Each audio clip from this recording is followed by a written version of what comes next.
into nje engifuna ukuyiconfessa kuwena ebesingidle isikhashanyana, so ingakho ngicele uBlaqlife TV ukuthi ungilekelele ukuze ukwazi ukuthi uyizwe lemfihlo engifuna ukutshela yona. So from that day ke sibonana up until mhlambe kuzobeke lesi sikhathi lesi ngathi kuwena mina ngisebenza office and ngilekelela umphathi kahle kusho ukuthi ngathi ngu second in charge. So ke bengifisa ukusho ukuthi ke namhlanje angisebenze office okokuqala lokho 2 nangendlela bengigqoka ngayo mangabe ngiza kuwena during ama lunch lawo ma outfits lawo ngawathenga ukuze ngikwazi ukuthi ngimaintain standards sami mangabe ukuthi mhlambe ngiza kuwena ngizokubona.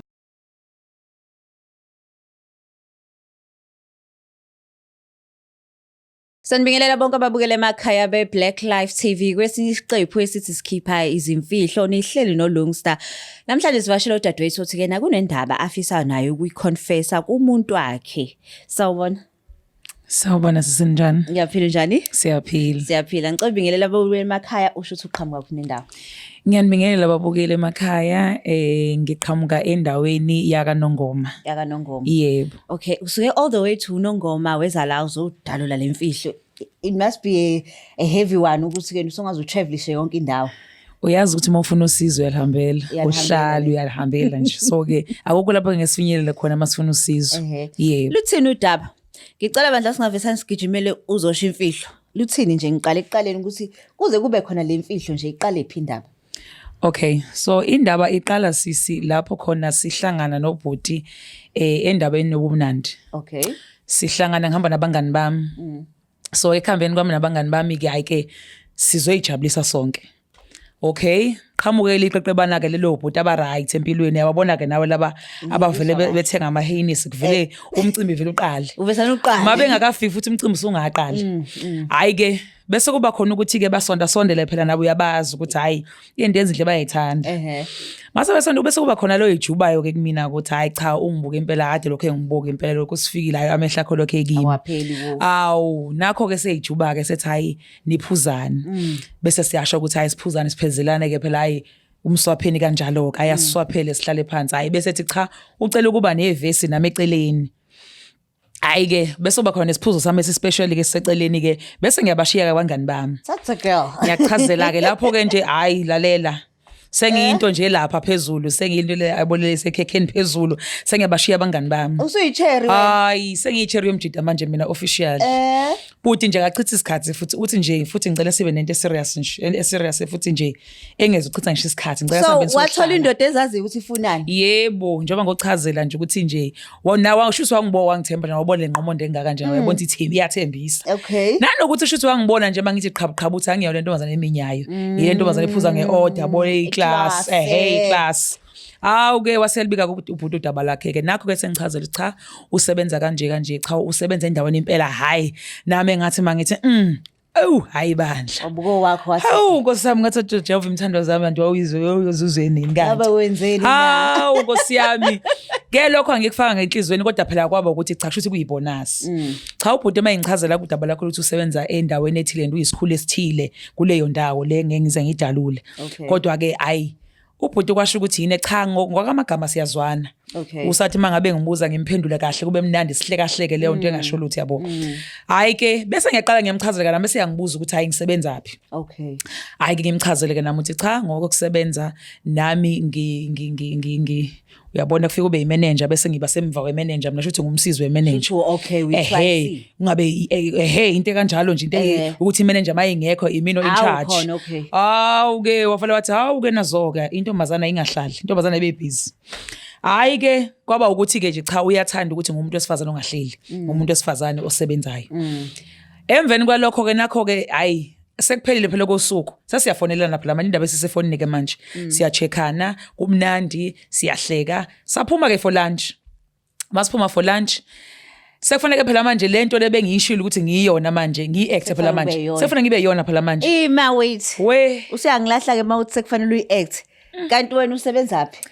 Cha bo phela mina wesisi phela mina ngayiqambela amanga kubhude ngathi mina ngiwuthwayisiwe manager kanti angiyena uthwayisi phela mina sisi. Kanti wenzani? Mina ngilapha emgwaqeni sisi mina nje ngivuka ekseni ngo4 ngivuke ngislice izinkwa ngithathe opholoni phakathi omakota yonke lonto into ibona le yaseGoli nje lamakota la waseGoli naselokishini komasho eThekwini yimi lowo nje ekseni ngo4 ukusa kwaziwa yimina. Bareke nakona umsebenzi ungawufihla lo ngoba phela umuntu wenza njalo ukukhombisa ukukhuthala. Inkinga phela dali wami yiclass wayesengitshela ukuthi kulona phela nami kwasekumele ngiadjust phela nami ngikwazi phela ukuyibeka angisho ukuthi umsebenzi odelelekile phela kodwa nami ngase ngibuka phela nami indlela nayi sengichazele ngathi usebenza ngayo ngabona ukuthi yini akuzosala manje ungacabanga ukuthi mhlawumbe ngahlanga nawe emgwaqweni. Wesisi mhlawumbe ngangasho nanokuthi hayi ukhona umama osangibambisile usathe ukuthi ispa manje futhi mhlawumbe ngenze ukuthi ngisho udouble ngathi kube sengathi ngiyamazi lo mama. Ehene phela nama ngama intombazane phela ukuzama ukuthi usheshisa phela usheshe. Ukhanda plan ehene fast kuze ingajampi phela. Okay, so manje ke nikwi relationship yaqhubeka waqhuba kanjani lamanga ngoba phela ioffice job ukene iqhama nokunye ukugqoka. Nalapha yana ngeke phela ugqoka amahili uyoma lapha emgwaqeni. Phela indaba iqhelaza lapho khona mase kumele ngize kuyena. Kumele phela ngigqoke phela istocking ngishaye iCrocs. Ngithi coat wabanjani. Ngiphatha naleso sikhwama lesi esikhombisa ukuthi cha lo muntu uqhamuke e-office lo muntu. Serious ngempilo. Ngavele nje ngahamba ngaye esitolo ngothenga lawo ma-outfit lawo special. For ukuthi mangabe sengizohlangana naye angeke phela ngifike naye ngifaka amaphinifa ama-apron. Wegel ngoba ngithi Nkosi yami siyagowa. Engimazeni kwakho fine. I get you mhlawumbe ke ngo-day 1 ke wasazama ukuscore ama-point ke njengogela. But engimazeni kwakho ukhulu ungimazi kwi-relationship nilokho enikhula ndawona ukukhuluma naye. Wongabona ukuthi ke namhlanje athi ngibhoboze leli thumbu ngimtshela. Kwakungelula wesisi indlela esasesiflowa ngayo kwakuwukuthi kumina ngiyafisa khona ukuthi ngisho kodwa manje khona into ethi uyabona ngiyafisa at some point futhi nje ngiyasaba. So ke yabona ziningi indlela zokubika inkinga yakho yabo emhlabeni sekunezinto ezi-digital kakhulu whereby you even write where we even like ufone or WhatsApp or anything usho udaba lwakho ulibeke njenge-Blaqlife TV nje Blaqlife TV eyabantu bonke emhlabeni jikelele iyakwazi ukuthi ilethe abantu like yona noma abantu beze kuyona noma yona iye ebantwini exactly. So ngabona ukuthi no iyangishisa lento le angikwazi ukuthi ngivele ngisuke ngiyithi igala kaqa angikwazi isibindi esingaka ngasithathaphi. Apart from emsebenzini kuumuntu onjani ugayo njani? Nkosi yami batho ngiyave right Nkosi yami I won't lie uyabona nje mawuthola umuntu ophilayo phela bese kuba ukuthi akwazi phela kuzoba into engaka isikhathi singanani kodwa he's a good guy, he's a very understanding guy futhi ugayi nje okwaziyo nanokuba supportive. Uyambona phela umuntu eqaleni maniqala ukuthi okay lo uzoba sharp then ma uthi ungoqo uyabona futhi niqala futhi uthi hayi ke bandla lo ngeke aze ngenisha indaba yakho ke la yokuthi nje mhlambe some point akwazi ukuthi angenelele esimeni. So manje masuyibhoboza ke le ndaba kuyena usumtshela ukuthi hayibo guy nasi story uca uzoyithatha kanjani? Ngiyazi ukuthi uzophoxeka ngoba sesithe uqhubaqhuba kancane isikhathi esisijana kancane. Ngiyazi ukuthi uzophoxeka mhlambe uzosho ukuthi yini lena ebingaka yenza ukuthi ungangithembi ukuthi ungangitshela leso story. Imama uthi ngiqhubile isikhathi nesikhathi singanani? Hey mhlambe phela sesibheka manje ko 6 months 7 months into kanjalo awucabanga sekuyoshaya 7 months ngakaze kize ngithi nje vulo ndaba ngibhizi nje mina nalo formal lo ngilwa nawo usuku nosuku. Okay, awuxoxe manivashelene ngifuna ukwazi manivashelene kufanele uyosebenza because like I'm understanding ukuthi ke na wenza umsebenzi. Yes. Owangempela futhi lo msebenzi not like uyadayisa or anything not that ke na ngiyabajaja abadayisayo. Yes. But wenza umsebenzi ukuthi ke na ube nesinkwa ungahluphi yena. Yes. So impilo yakho ibinjani mawuthi umvashele ngakusasa fanele uvuke uhambe uyosebenza? Phela bengiba nomuntu engivele ngimvuse ngithi nje lalela hamba ungipheshela lapha ya. Mina into bengiyenza mina bekuwukuthi kuphela fanele ngimshiye.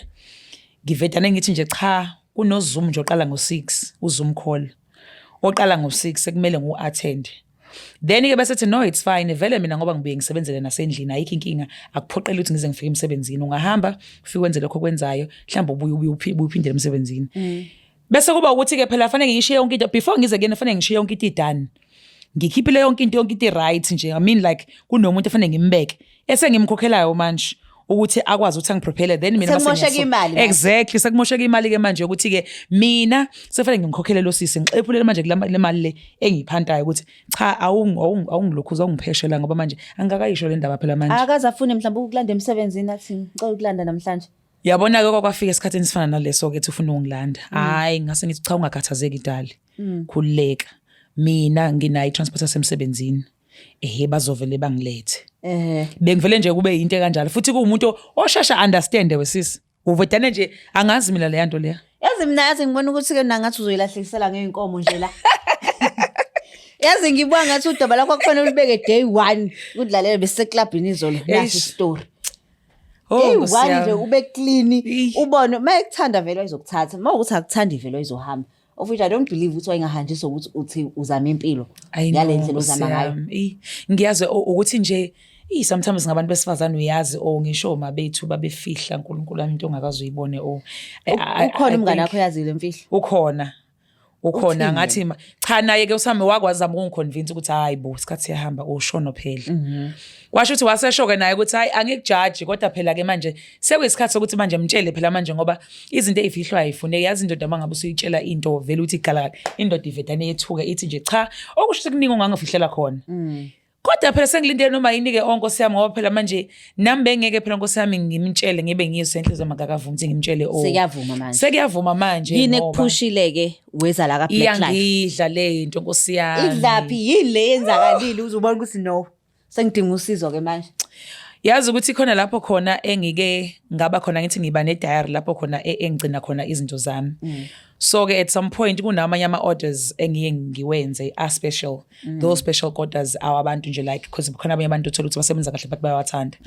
so I have leyo nto leyo on my diary so at some point ngiyafila sengathi mhlambe I went for a bathing and then uyayazi into yakho uyishiye ikanjalo uyakwazi ukuyibona futhi mawusubuye uyifihle exactly mayithinto omunye umuntu ngiyakwazi ukuba ne feeling yaleyo nto ukuthi no isithintiwe lento le and at some point mhlambe wakwaba nalokho ukuthi hayibo yabo uhlangana apha nama order lo sisi lo yabo into enjalo so nginakho ukusola ingakho ke sengize ngathi na way usuyoze yabo azayiphahlaza le ndaba ngathi ngcono vele ngiphuthume ngivele ngimtshele mina noma sekuyisikhathi esijanyana engangibuzi ngoba wake wayichaza vele naye wathi uma ngabe kukhona into engakaze mina ngimtshele yona angikaze kwazi ukuyixaka ngayo unless ngize ngisho mina ile nto kwangitshela vele wangishiya nje nencabhayane kanjalo ke sisi wathi washo njalo usho ukuthi yena akanawo amachaphazela nje ongamsola ngakho uwe nje ozosiphoxa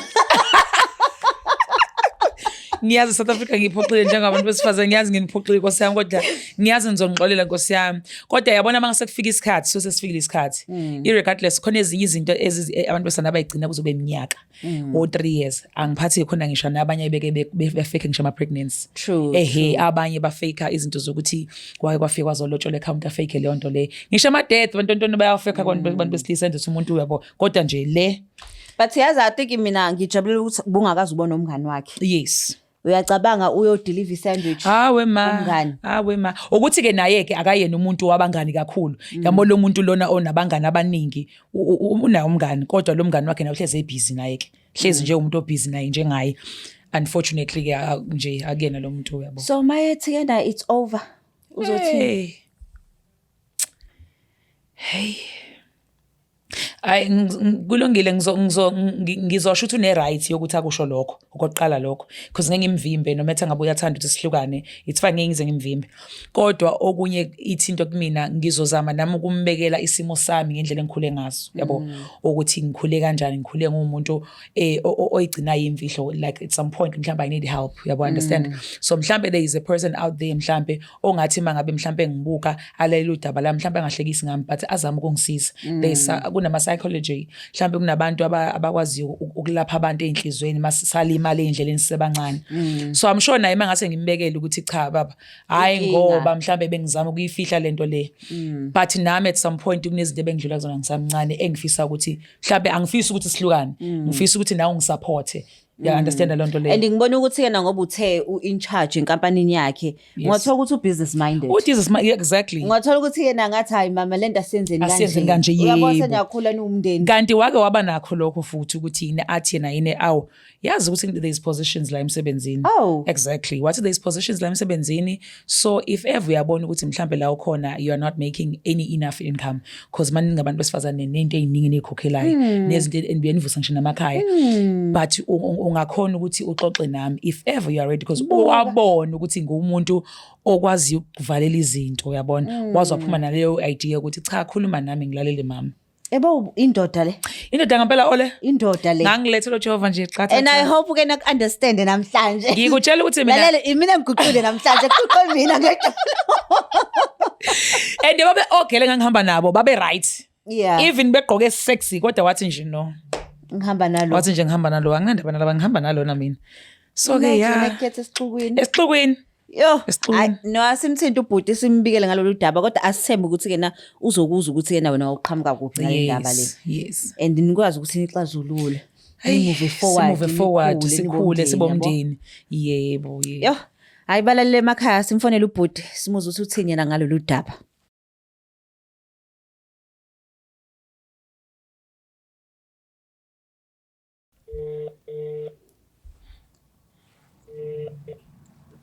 Hello. Sabona bhuti unjani? Ngiyaphila. Ngiyaphila. Ukhuluma noLungisa la ka Blaqlife TV kuhlelo luthi sikhipha izimfihlo singawazi ukukhuluma? Singawazi ukukhuluma ngoba manje ngifasela nje. Okay, no siyabonga kakhulu. La ngihle nesithandwa sakho ku studio ithi ke na uthi unemfihlo afisa ukuyidalula kuwena. Ngisacela uphu udlebe. Yebo. Okay. Ngihambele kanje. Sawubona sithandwa sami. Yebo mama njani? Siyaphila njani? Ngiyaphila. Siyaphila. Oqala nje ngifisa ukuthi ngikusho ngingachithi isikhathi esiningi bengifuna ukutshela ukuthi ngiyakuthanda kuqala ilokho engifuna uqale ngisho kuqala. Okay ngiyabonga. So nginemfihlo lana baba esicishe lento singidla isikhathi impela isikhathi. So ngenkathi sihlangana mina nawe first day sihlangana ngihamba nabangani bami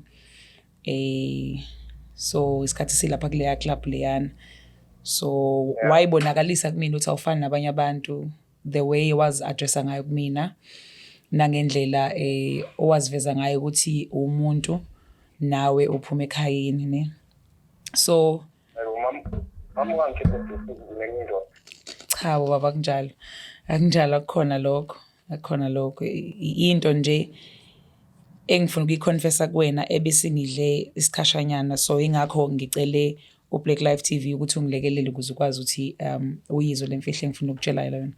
So from that day ke sibonana up until mhlambe kuzobeke lesi sikhathi lesi ngathi kuwena mina ngisebenza office and ngilekelela umphathi kahle kusho ukuthi ngathi ngu second in charge.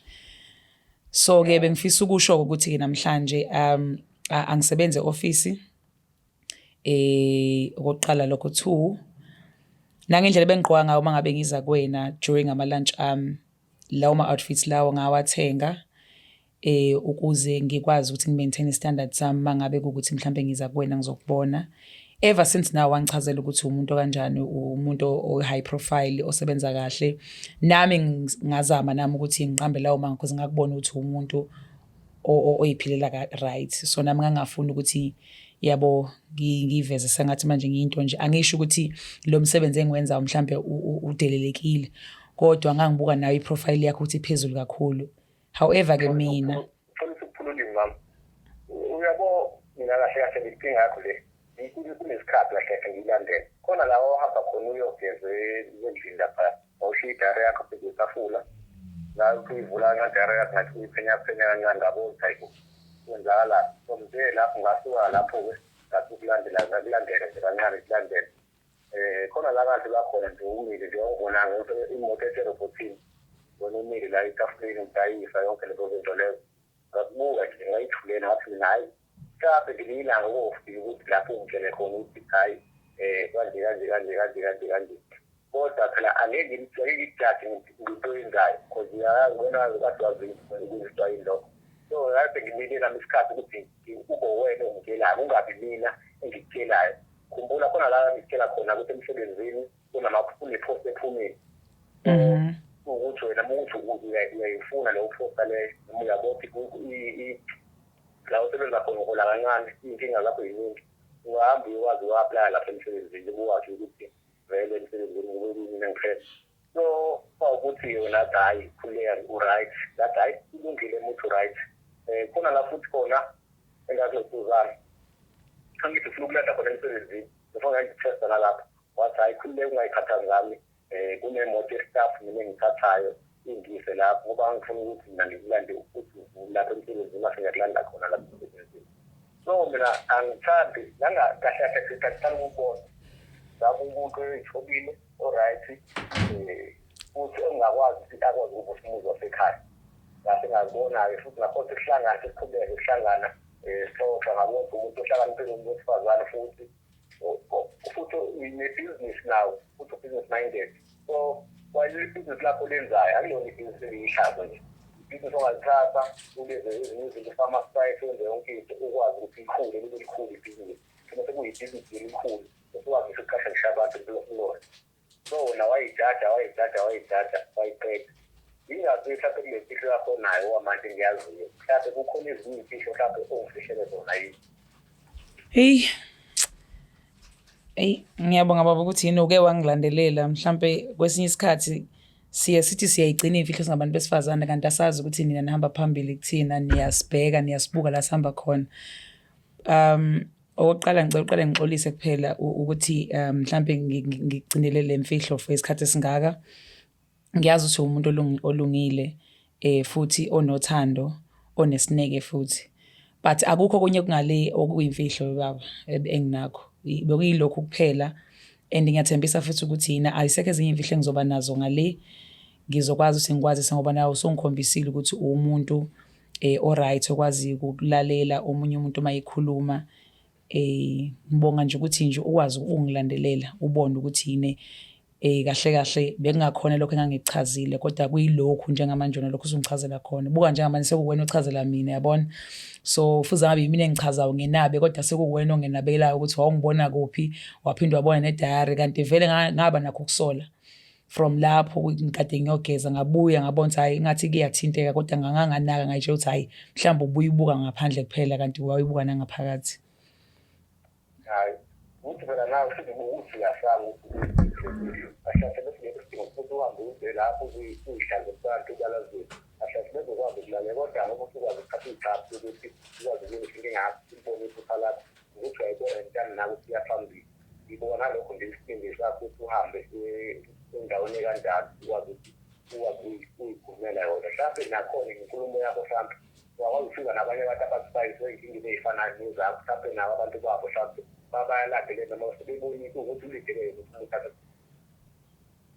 Ngezwakala baba ngezwakala ngiyabonga kakhulu ukuthi u-understand usangithanda ngithi njengoba ungithanda wasaqaleni. Ayithandelanga indaba umsebenzi wakho ngathanda ukuwena. Hayi siyabonga kakhulu baba. Ngiphendula ngokuqonda ukuthi usafika ukuthi ngikwenza umhlaba qhubeke nje siphambili. Siyabonga kodwa ngisambayithi siyabonga kakhulu baba bonga kakhulu siyosala kahle. Sabona bhuti? Yebo mama.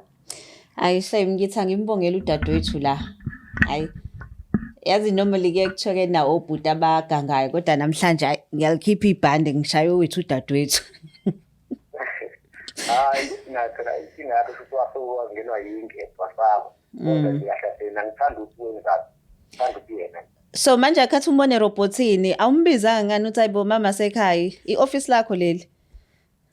Ngangibona kumphoqo ngoba manje kwesikhathi ngesikhathi lapho wayezophoqeka besafuna ukungilandelela malokho eleba. But ubufila kanjani ke? Uphililanga ukwazi ukuthi akwazi ukukhuluma aphika ngojulubi akhiphe into engaphathi kwena akwazi ukuthi ayikhuluma kethangeni. Akwazi ukuthemba. Ashuke mina nami ngiba indoda umsizi naye wakhe nami nenkinga nami ikwazi ukuthi sikhulakele. No ngiyakuzwa ngikuzwisisa kahle. Kodwa ka siyabonga ukuthi uthatha ucingo lami ngiyabonga kakhulu and ngiyathemba ukuthi i-relationship yenu izokhula. Ngiyabonga nami. Okay no siyabonga.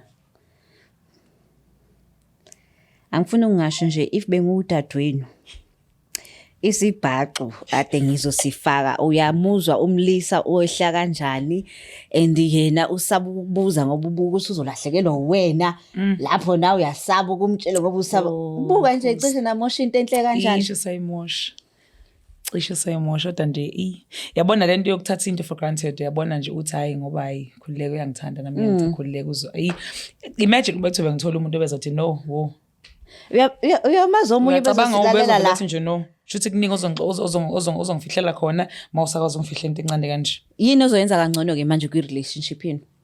Ngicabanga moving forward kuzomela ukuthi noma ngabe yini impela engiyibonayo ukuthi iyangixaka ngisheshe ngikhulume naye like ivesana ube naked nje yabo straight uchaza udaba uthi If I die, I die. I die. Wangempela futhi ingakho ngithi nje kwakhona nokubhala ngibhale Blaqlife TV kungisizile ngoba bengitshela ukuthi nje cha kuzohliphizeka. Futhi bese ngithi noma ngahliphizeka it's fine kodwa ngimtshelile because mhlambe siyobonana ngelinye ilanga bese thi nangi lo sisi wangicross. Lo sisi angenzeka ngeqiniso. And I think nosathanda uvese nathatha into encane ithi bengaka. Exactly. Because nawe I'm sure ubuhlele endlini uthi hawe mawuzongishapha umuntu. Hawe ma ngeke. Ukaningi ngicabanga le nto le ngithi nje hawe ma kodwa ngosami lokho sisekwakhile okuncanyanyana noma ngabe 2-6 months kodwa kumningi ingizolahlekelwa. Ngase ngithi no makulahleka it's okay. But uthini komunye udadewethu ohleli lapha ohleli nemfihlo nayo obonayo ukuthi yabo le asikho isidingo sayo. Mina bengizothi singabantu besifazane asisakwazi ukuthemba abangani. Asisakwazi ukuthemba nezihlobo zethu. Kodwa ama platform kanje asevulele konke umuntu.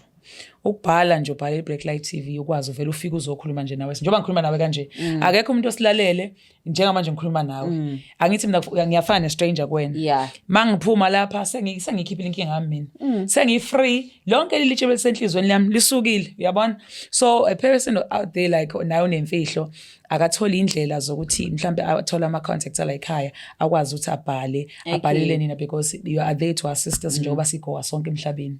So nangaphandle ukuthi-ke nabakhulume nathi babhali but uthini umuntu ohleli nemfihlo like ohleli uthola ukuthi isigaxa sincane kodwa sesije sasikhulu ngenxa yesikhathi ngoba nawe mangibuka ukuthi uyisho after unyaka or 2 years mina bengeke ngisakuthemba bengeke ngisakuthemba nje into isho kumina so uthini kulo sahleli naye nesigaxa esincane kodwa yena usibanga ngathi sikhulu.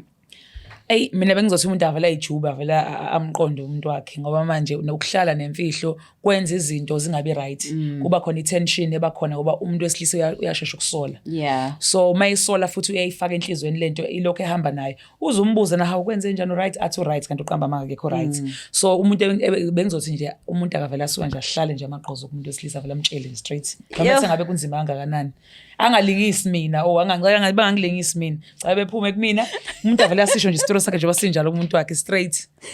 I'm sure nababukeli bayabona ukuthi yini ukufihla into kuyinto kuzodala impact engakanani. True. Yes. So uyasho kudadewethu ukuthi kena vesana ube idela kufa vesana uyidele nje uyikhuluma indaba umuntu uma ekuthanda ngiyazi ashintshe indlela akuthanda ngayo ngenxa yokuthi kena wena wenzana empilweni okukhona into yobhizi ngayo because ekusaleni okupheleni kosuku sonke sikhanda iplan bakithi kumele kuphilwe kumele iqhubeke impilo so na ungasabi ngenxa yokuthi kena uthwakhe yakhe impilo mayakhe into yisho nje njengoba injalo umuntu uma izohlala empilweni yakho uzohlala uma uzohamba so Blaqlife TV sinthanda kakhulu please don't forget to share like and subscribe ngulungsta ngiyanthanda. Black